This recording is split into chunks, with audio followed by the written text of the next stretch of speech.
Hello, friends. It's good to see you again. I'm hoping that you're as involved with this as I am. I've been studying and reading Job for the last month, it seems like, maybe two. And we're going to share it again today. And we're going to start on chapter 15.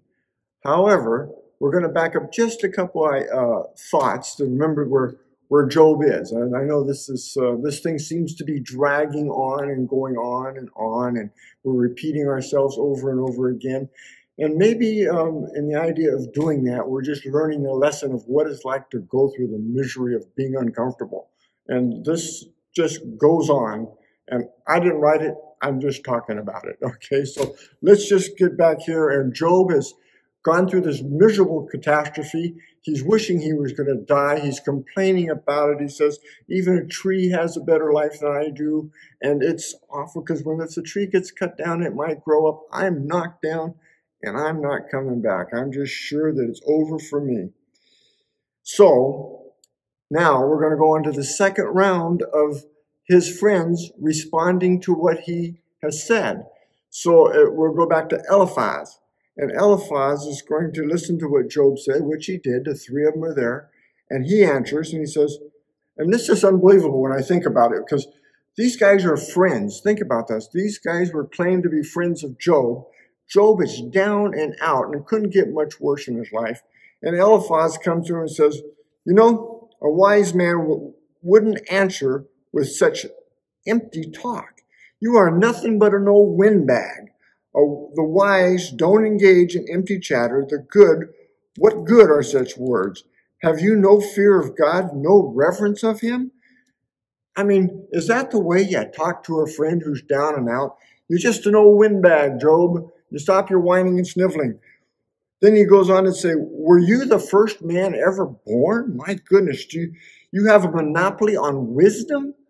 Job, you are just an old windbag. He said, on our side are the aged and the gray-haired men. This is still Eliphaz speaking. He says, on our side are the gray-haired, wise old men. And we know so. They're older than your dad. And they're on our side. Now, friends don't come to you. They're going to help you and say, I'm on this side and you're on that side and we're going to have a clash. No, they come together and say, I want to help you. I want to be with you. How can we support you? What can we do? But no, it sounds like Eliphaz is making sides. He's putting a line and says, this is the way it's going to be.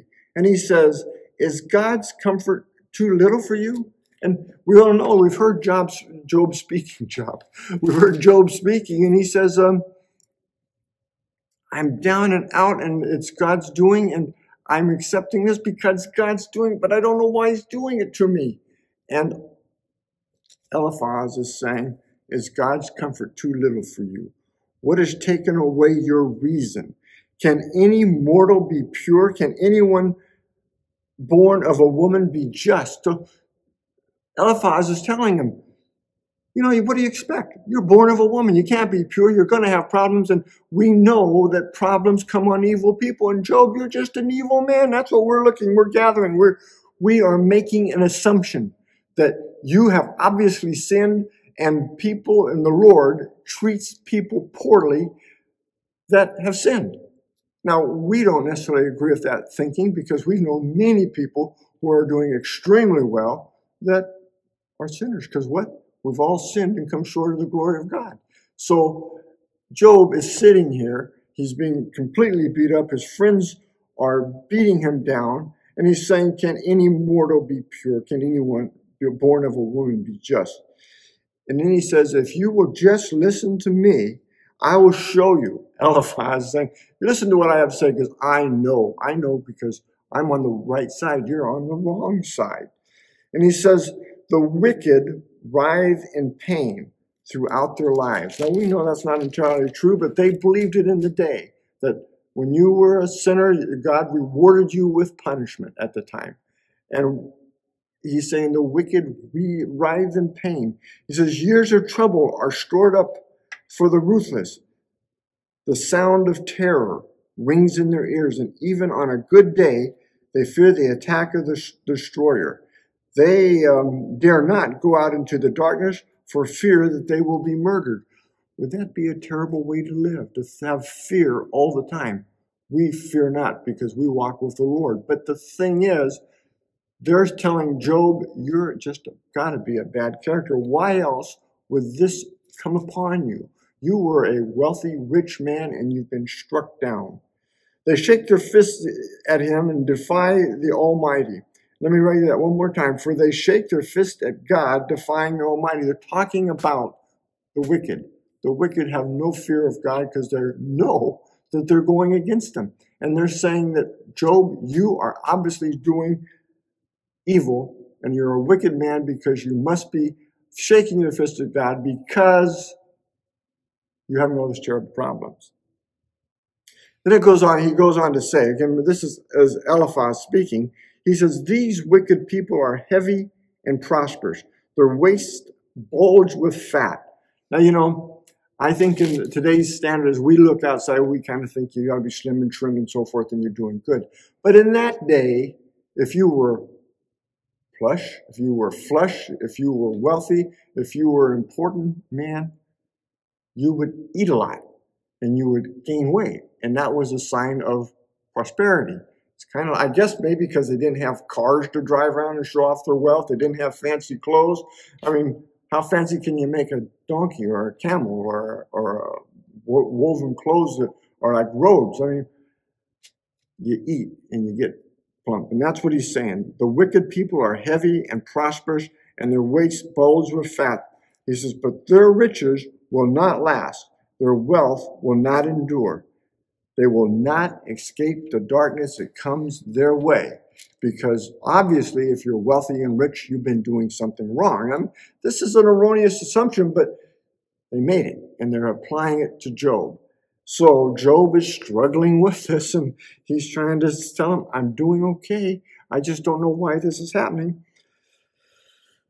And he goes on, he says, the burning sun will wither their shoots, and their breath of God will destroy them, comparing them to a tree or a plant.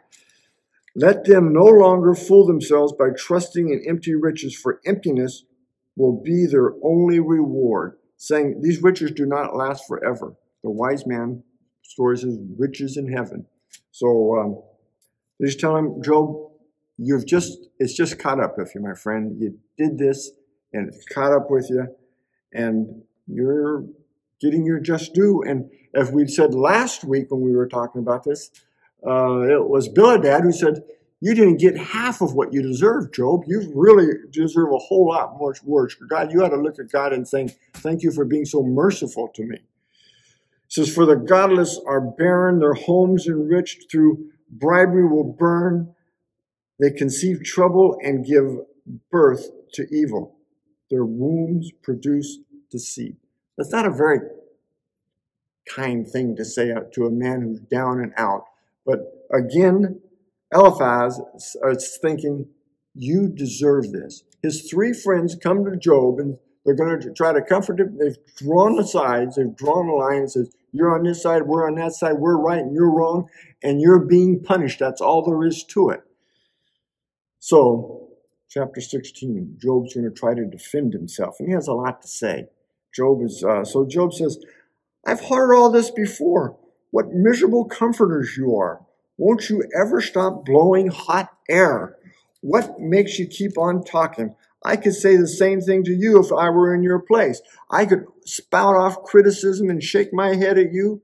But if it were me, I would encourage you. I would try to take away your grief. Instead, I suffer as I defend myself, and I suffer no less if I refuse to speak. I can't win for losing, no matter what I do. You guys have condemned me, you've convicted me, and you're watching me be punished and saying, you didn't get it bad enough, Job.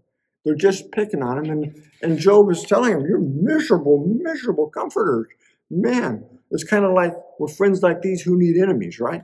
Well, that's where we're going with this thing, and we wonder about Job. Now, understand me again, I'm going to say, this goes on. This is only we're just starting the second round of discussions with these friends. There's going to be a total of 3 of them. However, Bildad will not join in on the last round of criticisms. So he says, I suffer no less than I refuse to speak. Oh God, have you ground me down and devastated my family? You have ground me down and devastated my family. You've reduced me to skin and bones. My gaunt flesh testifies against me. God hates me and angrily tears me apart. People jeer at me and laugh at me. They slap me in the cheek with contempt. Mobs gather against me. God has handed me over to sinners. He has tossed me into the hands of the wicked. I was living quietly until he shattered me. Man, Job is in a bad way. And I really don't have a handle on how long this has been going on. It's for sure it's been weeks, I would say, if not months. And Job has just been slowly deteriorating away. He's lost weight, because I'm going to assume Job was a heavy man. He was a prosperous, heavy man that was a symbol of wealth. But now he's just down to skin and bones, he says. He says, and I was living it quietly until he shattered me. And then he goes on to say, I wear burlap to show my grief. My eyes are red with weeping. Dark shadows circle my eyes. Yet I have done no wrong, and my prayer is pure. He says, I'm doing everything I've always done. And I don't know what I've done. I don't understand why God has done this to me. His friends will help him out. It's because you're wicked and evil. Job's saying, no, that's not it. That's not it. And so Job goes on to say, O earth, do not conceal my blood. That's kind of a reference to Cain and Abel when God spoke to him and says, Abel's blood is crying out to me from the earth. He says, don't conceal my blood. Let it cry out on my behalf. Even now, my witness is in heaven. My advocate is there on high. My friends scorn me, but I pour out my tears to God. He pleads with God, help me, Lord. I need someone to mediate between God and me. We have that one. We call him Jesus Christ, but Job had not met Christ at this time. And so he's saying, I need a mediator. This is the second time he's brought this up. I need a mediator between me and God because I can't argue with him. He says he was going to do it in the last chapter, last time he spoke, but he can't do it. He says, whatever I say, God makes me sound foolish because compared to God, we're all foolish, really. When you think that God's ways are way above anything we can comprehend, and our ways are just what they are.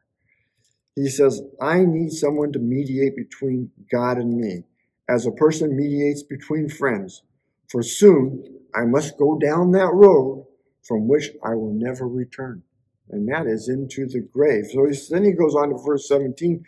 My spirit is crushed. My life is nearly snuffed out. The grave is ready to receive me. Job says, I'm on my way there, and it's a place of no return. He says, God, you must defend my innocent, O God. No one else will stand up for me. Job is certainly depressed. He's certainly down. He's certainly defeated.